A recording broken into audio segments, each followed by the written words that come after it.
Okay, started an ad pre-roll. Hopefully that'll get all the hundreds of people waiting ready for some ads. Steve. You know, you shouldn't be so sensitive.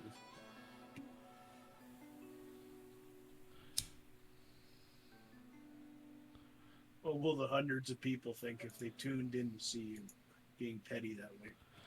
Oh, well, hopefully they would say, that guy Steve really has a problem. I hope he gets Doesn't over believe it. in himself and his friends.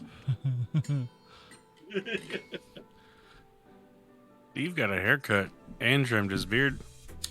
I have no beard. I just have not shaved in a couple days. Or maybe I don't. Less than last Friday. Look, Bacon grew one, so it's your turn. No. We need to delve deeper into this issue. Steve, why don't you want to grow your beard out? What is it that's stopping you? I've told you before, it doesn't grow in here. I'm 48 years old.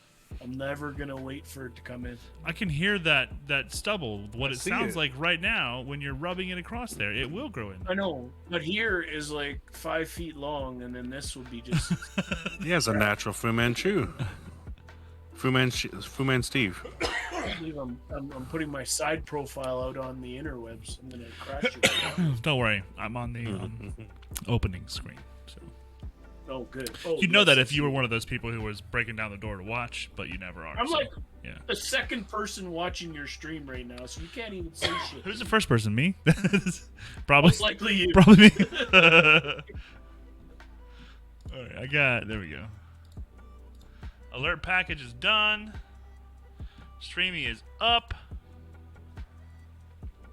We've got all 2 viewers that I was expecting. They're already here. Welcome back, readers. Thank you, Steve.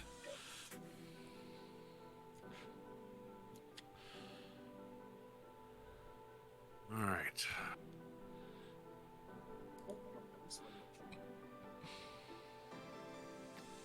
I don't think that's better.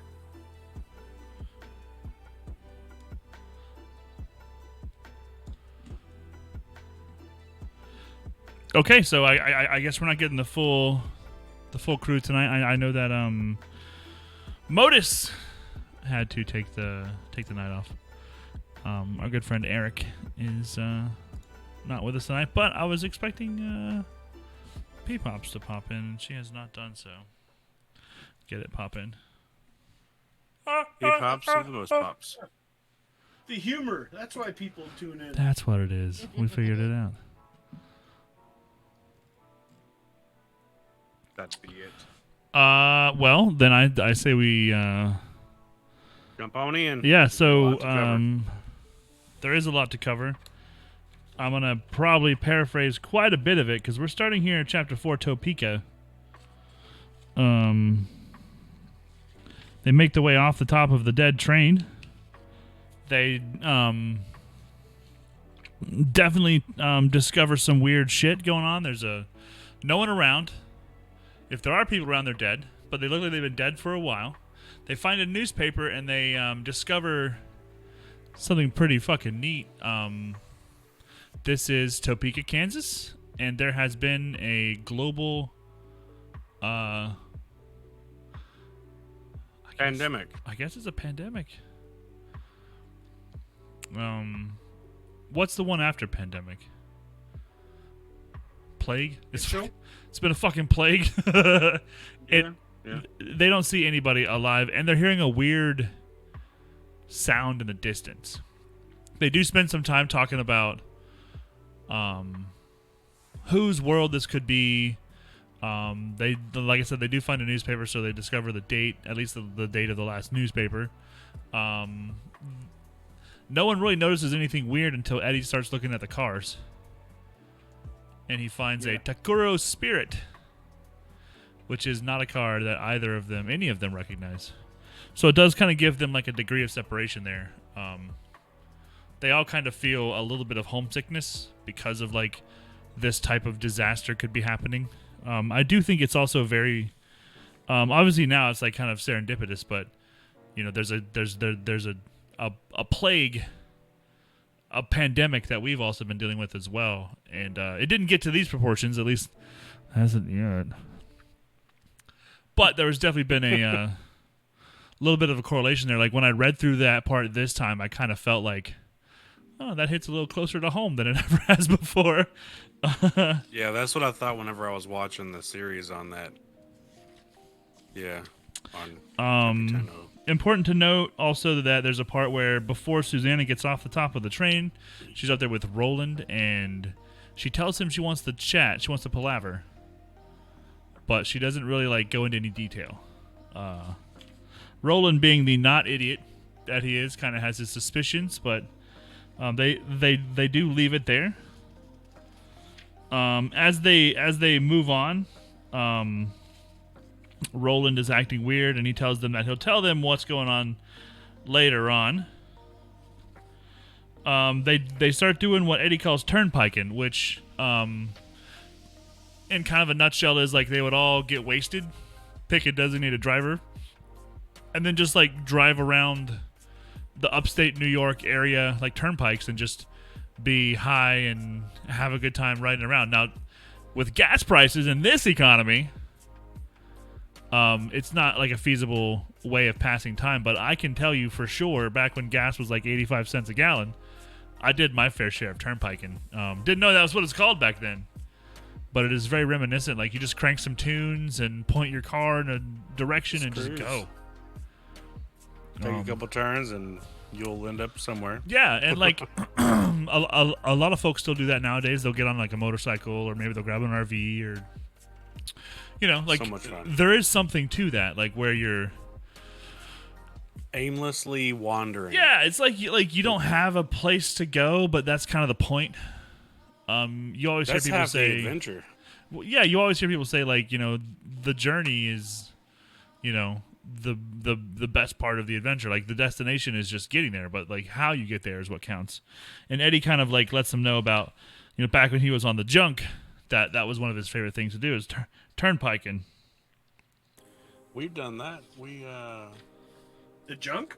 drove. We done all the junk. You better be But junking, we safely. pointed in one direction and decided to pick a road, and off we went. Yeah, Danielle and I used to do that too. Spent 6 Like hours driving. if one of her bands would release a new album, or one of my favorite bands would release a new album, we would pick a night. We would just like turn it on in the car and crank it up and just drive around. Just kind of yeah. Yo. If it was shitty, it'd be a short drive. If it was good, it'd be a long drive. I mean, yeah. Honestly, yeah. They also end up having to walk through the thinny, which is that weird noise that they're hearing. There's not a whole lot of descriptor here. Like you kind of hear them talking about it's like the shimmery part on the like distance, like the heat mirage. It's kind of like that. Jake says sounds like a saw player. Yeah, so the sound that it's making is like making their teeth vibrate and their heads pound, and it's like a very unpleasant feeling. Roland's solution is classic Roland. What does he do? He throws a bullet at it. Yeah. Pretty much. He has them use the bullets from his world, the ones that were wet, from the beach in the beginning of the drawing of the three. He uses those that he knows are like probably most likely 100% almost won't fire. And Eddie's like a little dubious. He ends up like trying out the bullets that Jake stole from his dad first. But somehow part of the magic of Roland's world, keeps that sound. I have a theory. You have a theory. We will get to it. I do have a theory. Boom, boom, boom. They do end up camping on the turnpike, and there's I think it's Jake. There's a part where Jake is dreaming.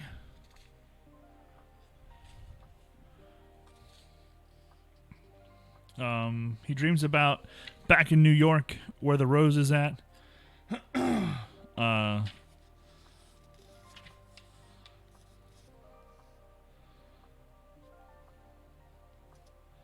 Trying to find, because there's some stuff that I'm kind of like glossing over as well. They end up walking through a zoo.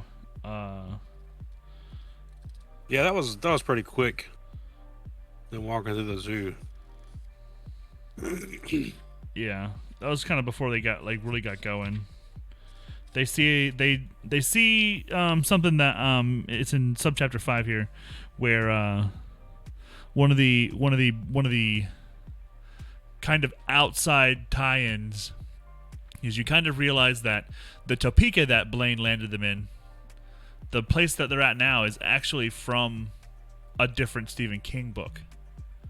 They're in the remnants of the United States left behind from Captain Trips from the Superflu, which is from a book called The Stand.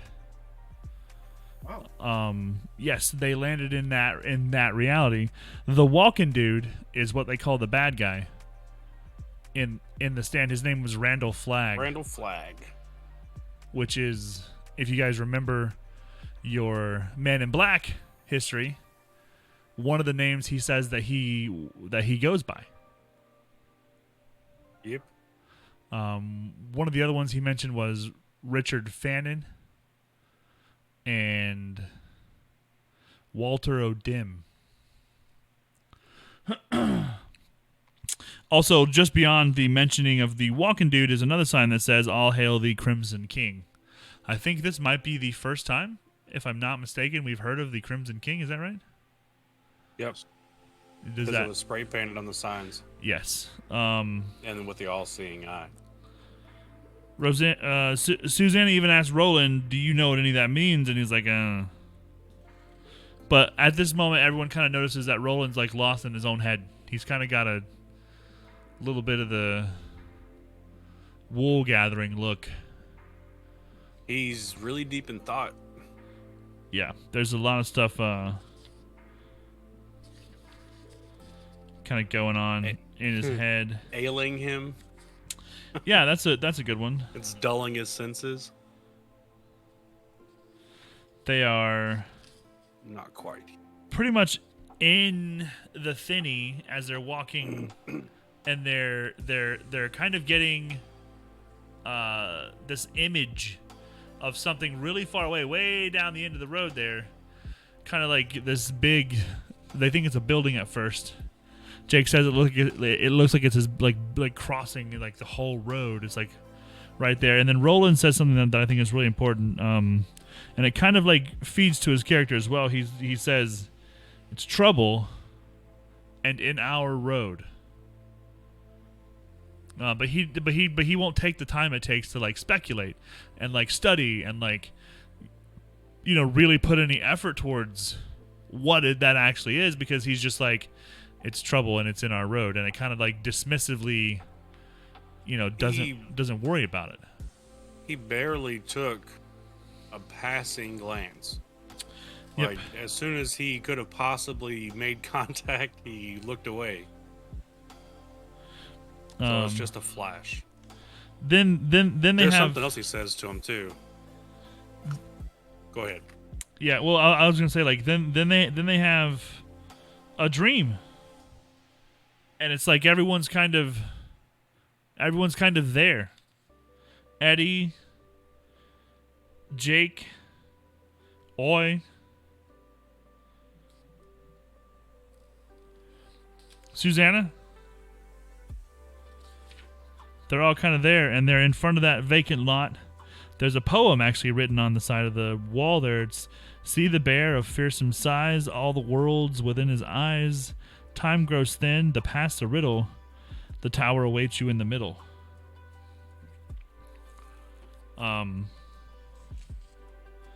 They kind of have this like hallucination of Gasher driving this bulldozer, and he's about to just like smash and just completely destroy the rose.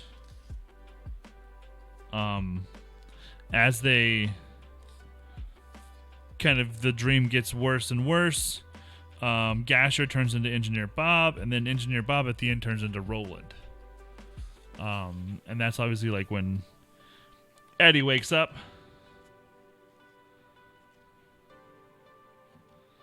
He tells Roland about like what's going on, and Roland pretty much tells him like dreams are dreams, and sometimes it's all right, and sometimes it's just shit. But what he does know is that the dream is about the rose, and that it makes him think that the rose is in danger. And he says that he thinks that the rose may be the tower. Or maybe a door. A lot of things are door related here. So maybe a door. As they go on, the next morning, that's when Roland pretty much tells him like tonight's the night. Maybe it was the next night, but they end up like, I'll tell you what's been going on, and kind of to like lead them into it, he reminds them of the story about how he became a man. And one of the things that he didn't mention was like after he went and got laid for the first time, his dad showed up, and they have like this. His dad kind of like wants to kick his ass because he thinks he's being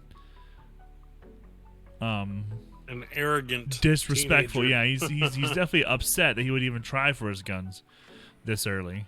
And then when he gets them, it's even worse for him. There's obviously a lot more stuff going on, like kind of in the background there. But you understand that Roland's dad, Steven, he's known about the affair that his wife is having with his wizard, and he's known for 2 years. And there's like more wheels turning, kind of in the background there.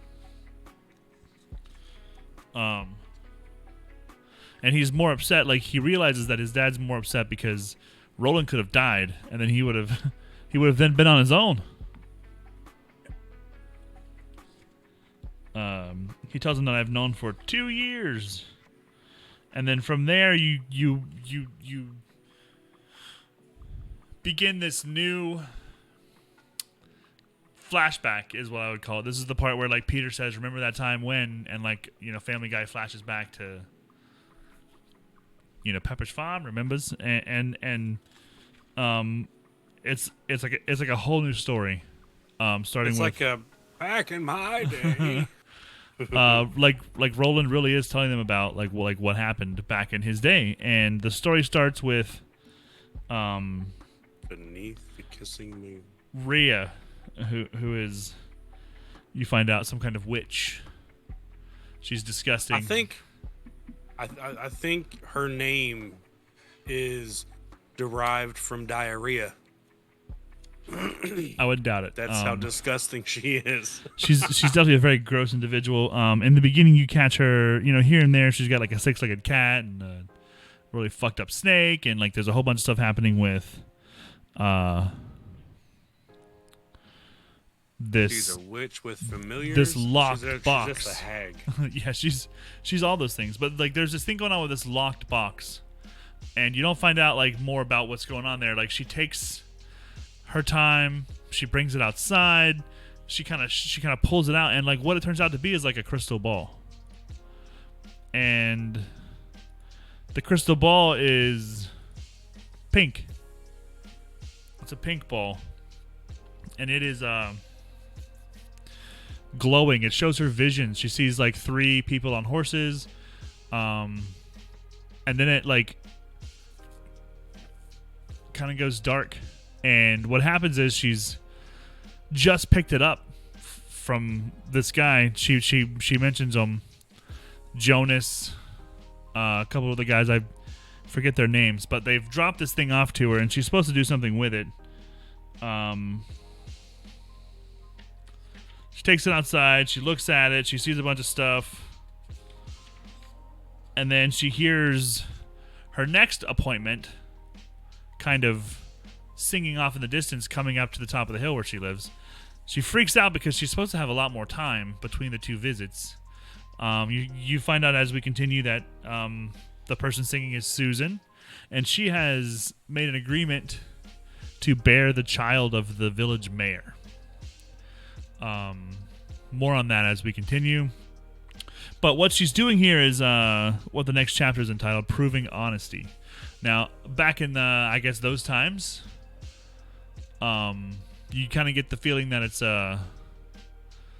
almost like an old western town. That's kind of what I picture. They got this like witch woman kind of living on the outskirts, up in the hills. It's all like a medieval kind of thing. Yeah. Yeah. I would say sort of like the that's Witcher, very close. Witcher-esque. It's like a cross between the two, I would say.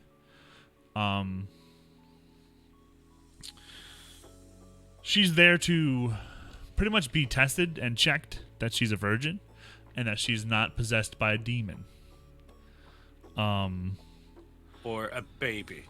Yeah. Well, that would also be like the virgin part. The demon. Yes. They don't get along, Susan and Rhea, of course. I don't see how First anyone could. glance. They don't get along well. The whole thing is kind of a disgusting It cavity was hard search. to read. And It was hard. yeah, at the end, I was like, shit, Rhea- turn down the volume on Yeah. my audiobook. Rhea tries to make it sexual, and just the look of revulsion on Susan's face pisses her off even more. And just before she sends her away, she whispers something in her ear after hypnotizing her with a coin.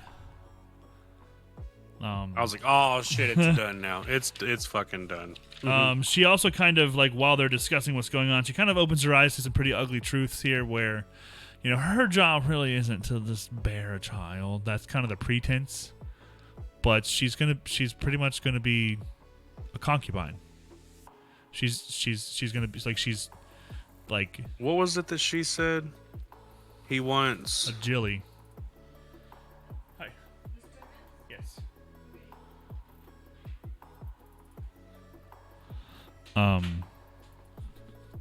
Yeah, he wants I don't remember what it was, but it was like he wants ass and tits that don't squish in his hands or something. yes.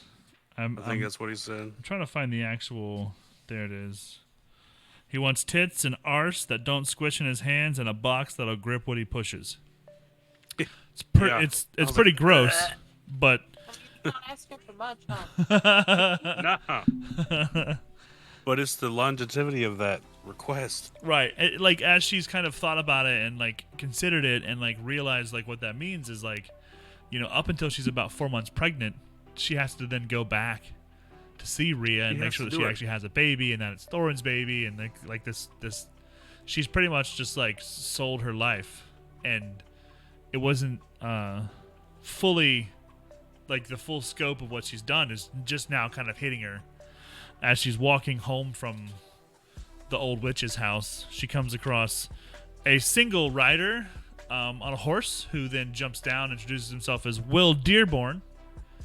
And after some very courtly interactions, And respectful. yes, they were very respectful. He wasn't the typical guy, and she wasn't the typical girl. It was going down the way. She also to like town. flashed a little bit of skin at him. And hesitated. Oh shit.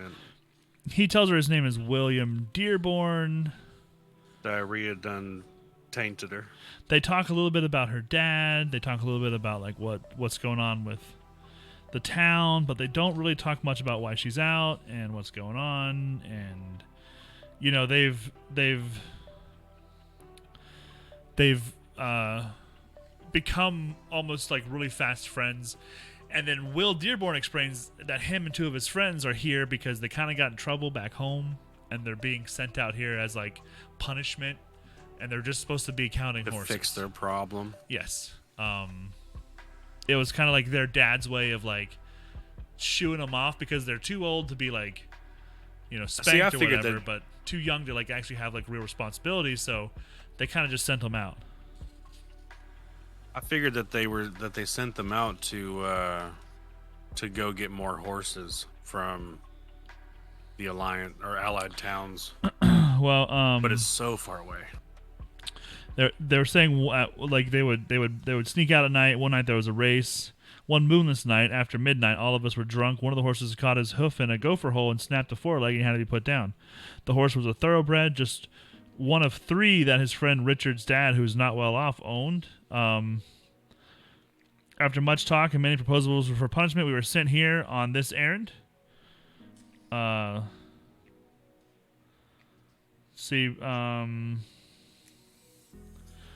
should meditate in purgatory, is what one of their dads told them as they were leaving.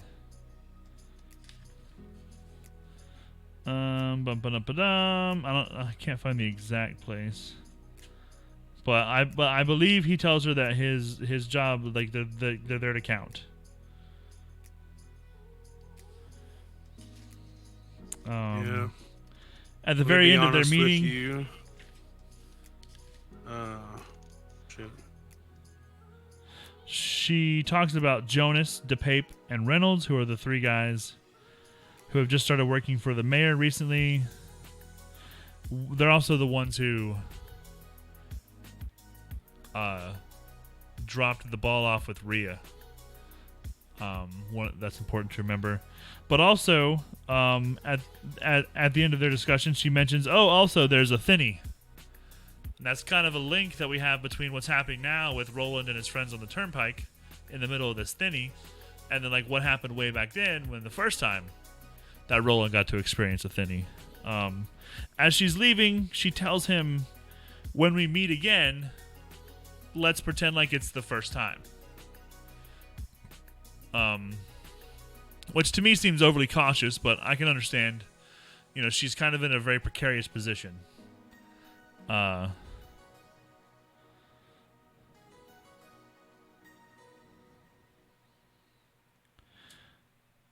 We hear Hey that brings Jude us again. to the that brings us to the end of our reading section. Now there's I can't quite find where it mentions the Hey Jude. It must be coming from the bar, like at the edge of town.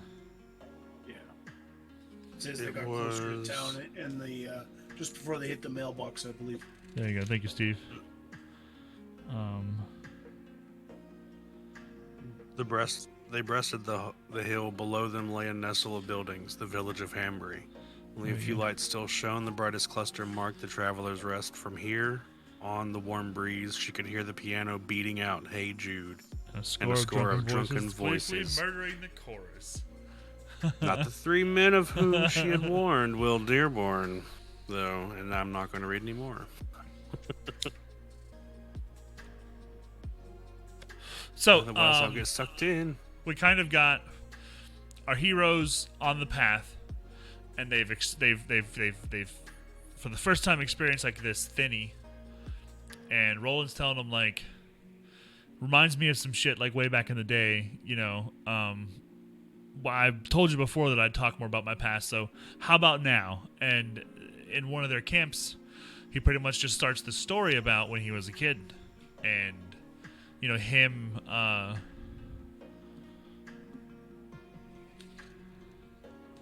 He had told each of them bits and pieces of this. Like Jake remembered, like how you would in dreams. Well, Jake Of the remembered shit the he was part hearing. about how he used the hawk to fight Court and become a man, and Susanna remembered so much, and then Yes. Eddie from whenever he was on the beach, and then every time he gets sick, he starts going through flashbacks.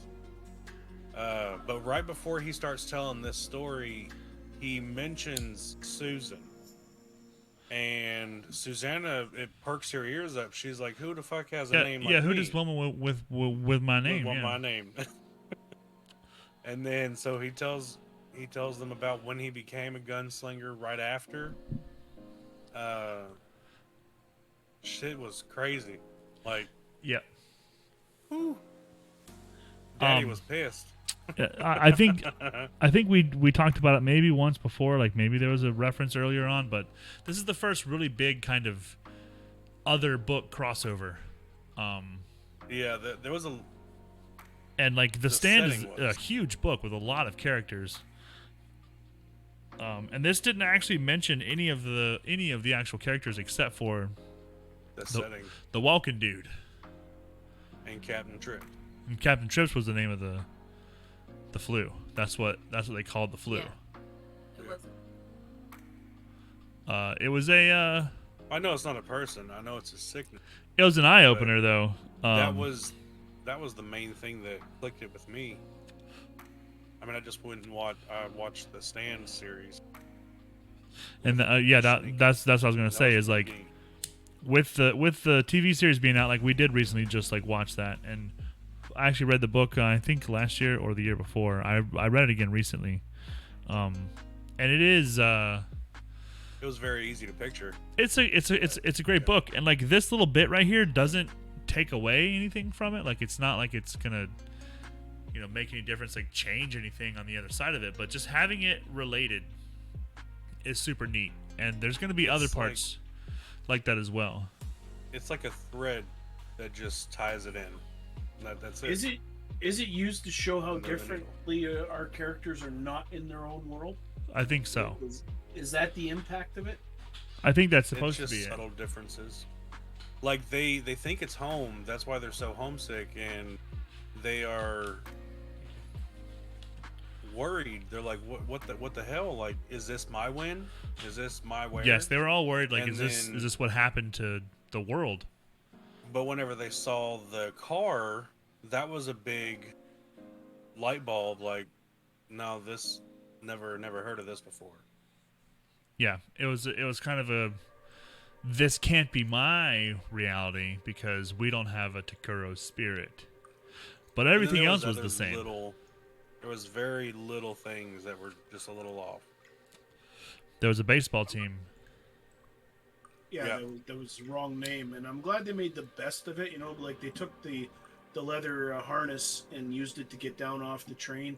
And originally, Susanna thought he was going to use it to carry her around, and I'm glad they ended up with an even better wheelchair than Yeah. they ever had before. I've been waiting so, for that.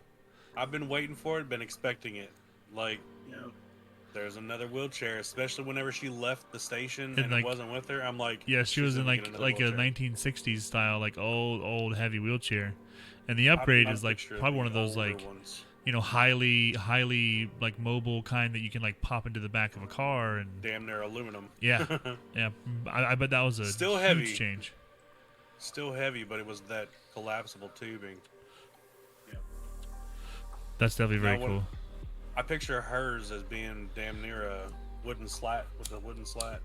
Yeah, one of the really The old ones. seat with the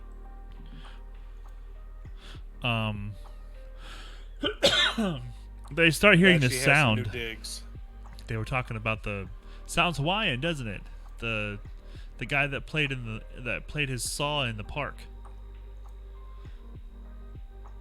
yeah. That's kind of what the them thinny actually sounded both like. recognized it. Yeah. It was neat how they recognized it from a different time era as well. Yeah, because like even Susanna said, like, I remember him. He wasn't an old man, but I remember the guy that played the saw in the park.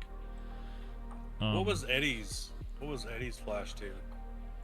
Like, did he see him? Did he encounter him? Yeah, him and Jake are very close together.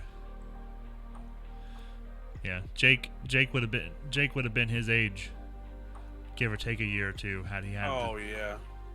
1983. Eddie was just pulled later. Yeah. Also, the little bit of a jab at Susanna about Ronald Reagan being president because he told her that before and she didn't believe him. But there's that part of the newspaper where it mentions like, President Reagan.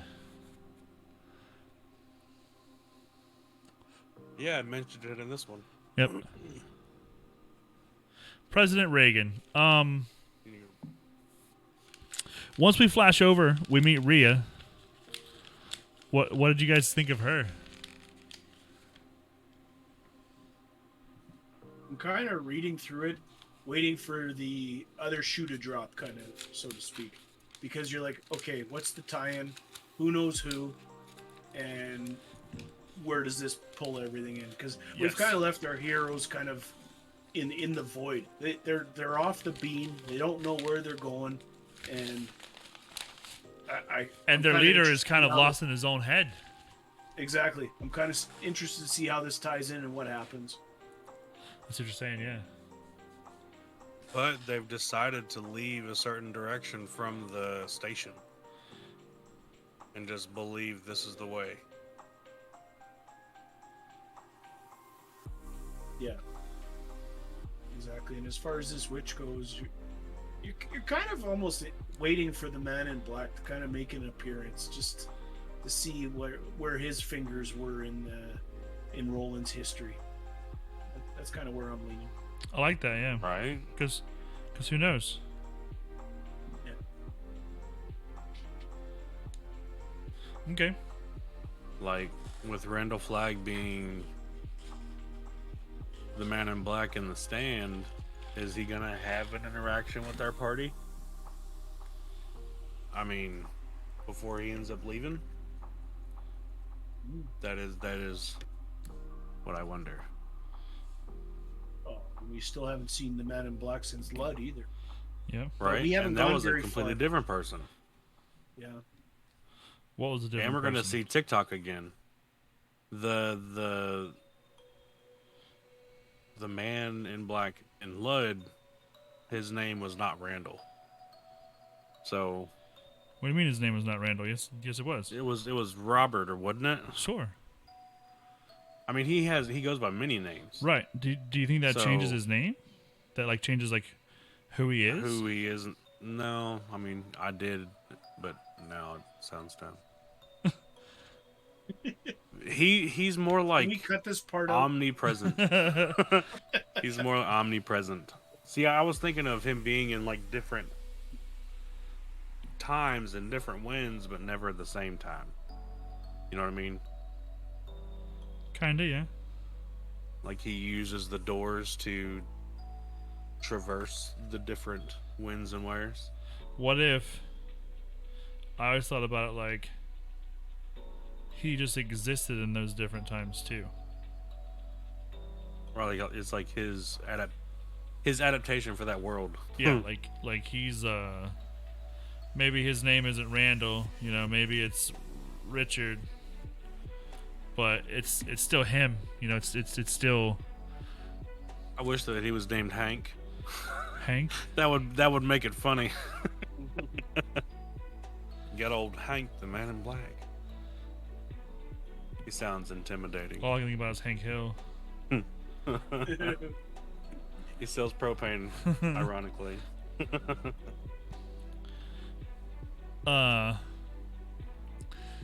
Rhea's gross, but she has something.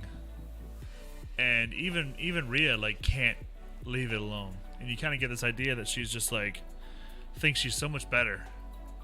You know, like especially like she hates men. There's a very much like a disdain for men like all over her.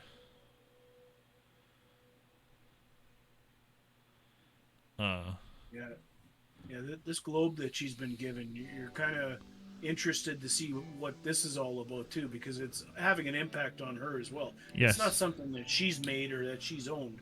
This leads back to the mayor and his group and what they're doing. So Yep, there's a very close relation here, and like she wants to keep it secret.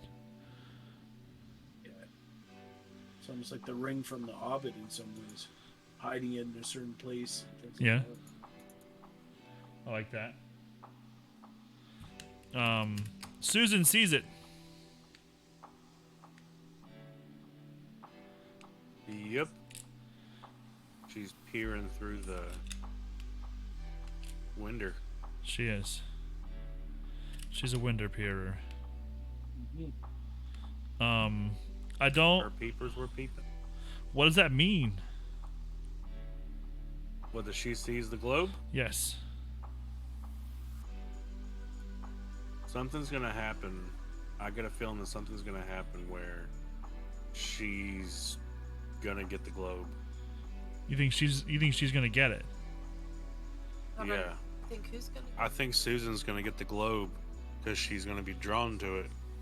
Just like the parties led to that single rose, this is Susan's rose. You know what I mean? So And something's gonna happen with the court where shit goes wrong, but Will saves the day with her, and then they go and get this globe and start their shit. They start their own journey. That's just a different rabbit hole, I guess. well, there's definitely something going on with the globe itself. We do know that. When Susan leaves, what do you think? What do you think the witch said to her? What do you think? What do you think was going on there?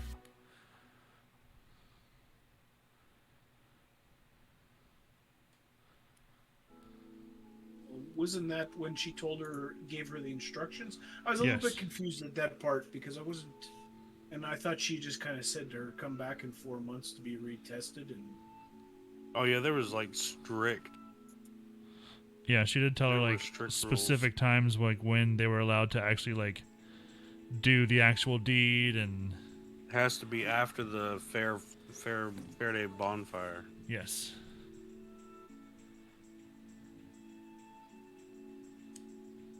Like he can't touch her. Pretty much. which to Susan is like a lifesaver. She acts like it's like the best thing ever. Gives her 3 months, give or take. She said, That's when the reaping moon is, "Yeah, whatever that means." and she's being checked under the kissing moon. Right now, yes. Mm-hmm. Which is, I'm sure it signifies something.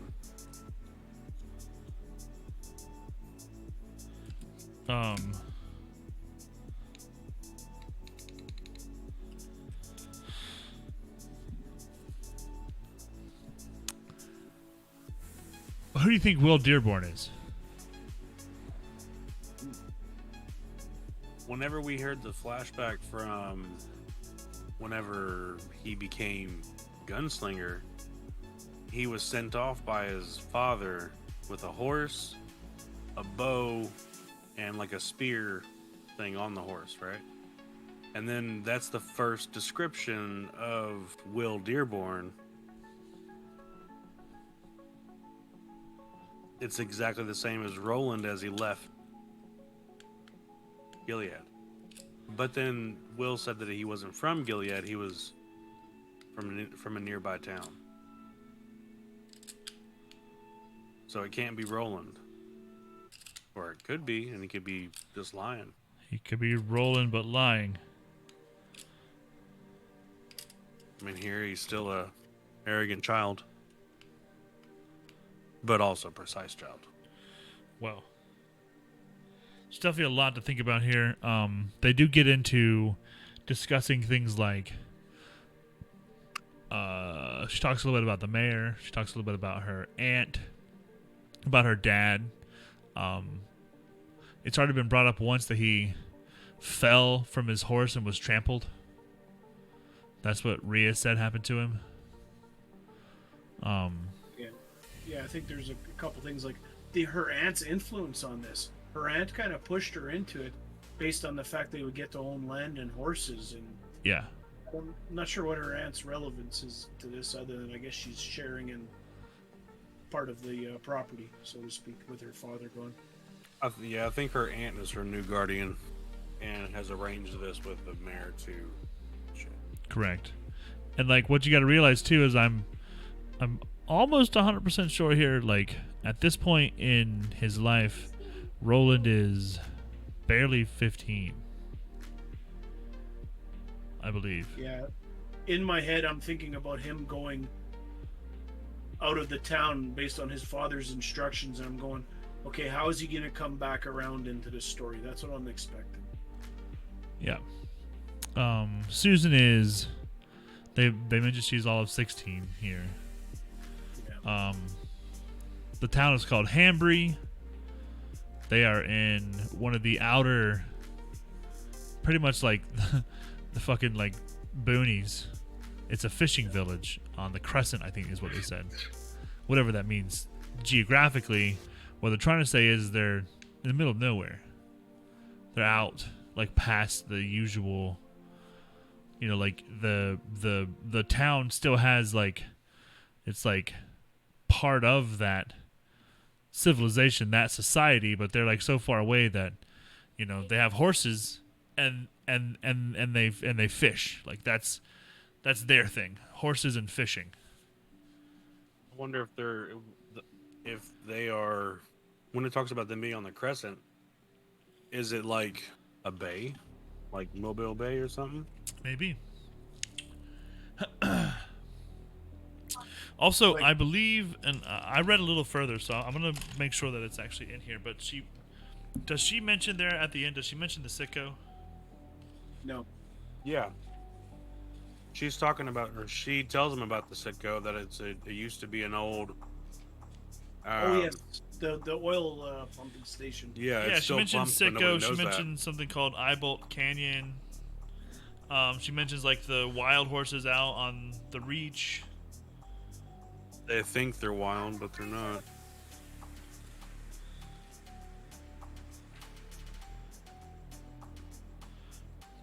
So you also kind of get this idea that there's like a lot of history here too. Then.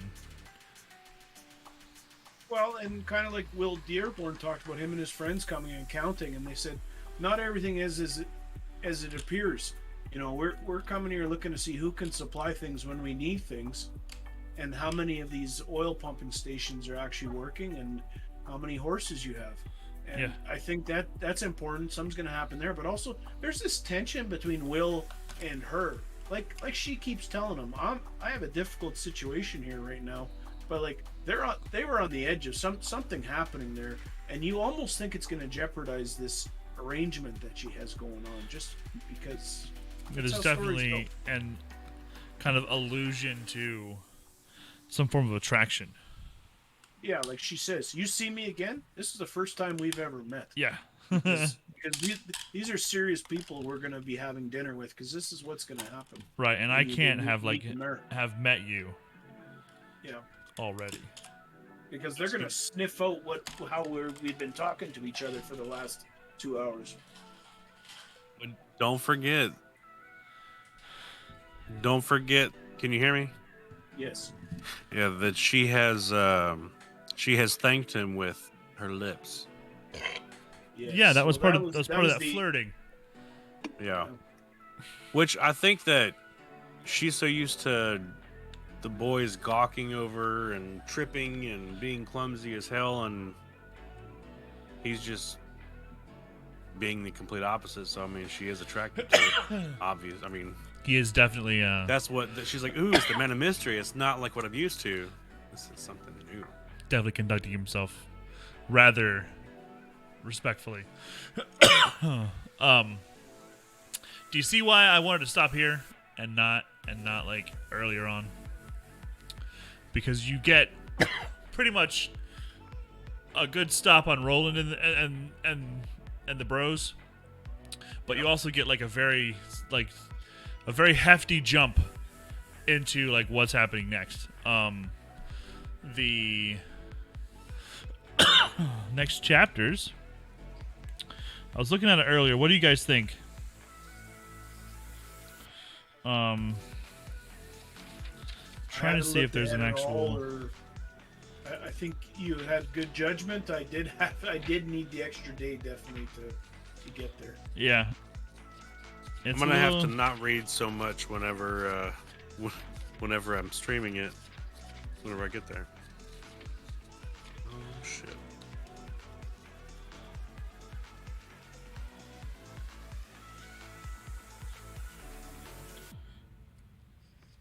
I think we should stop at chapter 6. It's about 70 pages. Sounds great. It's a good stop. But chapter 6 called Shimi is where we will stop. Mine. Shit.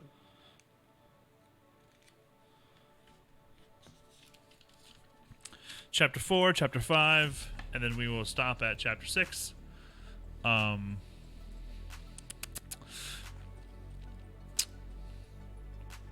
Yeah, because 6 is a big jump. yeah, 6 is a big chapter. 6 to 7.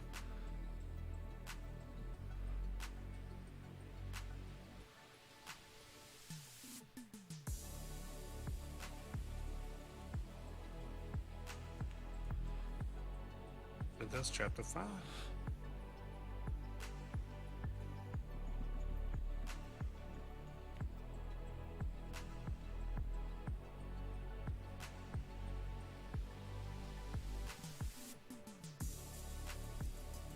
All right. I actually, I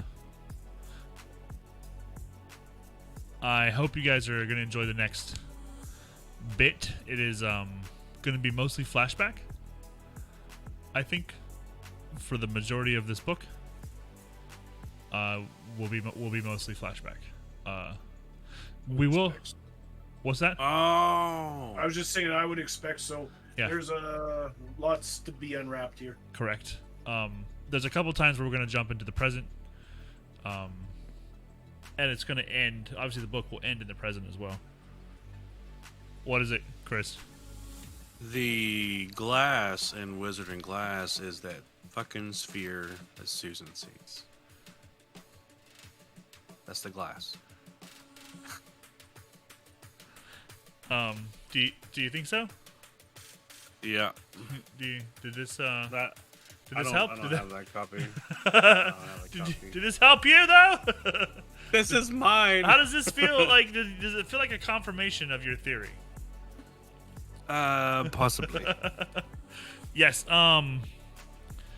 Also, she mentions when she first reads the ball and she sees the first vision. There's 3 people on horseback, and one of them has a rook skull on his saddle. So, does your cover incorporate a bird skull? Mine incorporates a bird An actual bird, and then a skull. like and a then skull, gunslinger. yeah. And then a person slinging guns. But then in the back, it's just more gunslinger. Oh yes, there's 3 of them. I see that now. That's very cool. Mine just stops on the front. It's just a single. It just Right. you got a little bit on the side, I guess.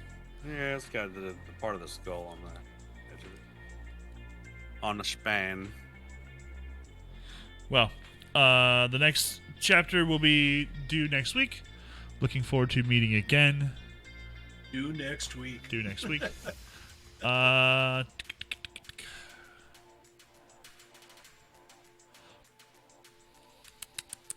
gonna shoot for Friday. I think this Friday should be good. I am glad that we're working out where Saturdays can work out too. Yeah, I think we even pulled a Sunday, didn't we? We did. I mean, I got football Thursday, so we are good for Friday or Saturday. sweet. Yeah, I think with us being so flexible, it does really help and keeps with the consistency. I think if we stopped, it would be very difficult. Just some point during the weekend, have an hour to meet and talk about the book.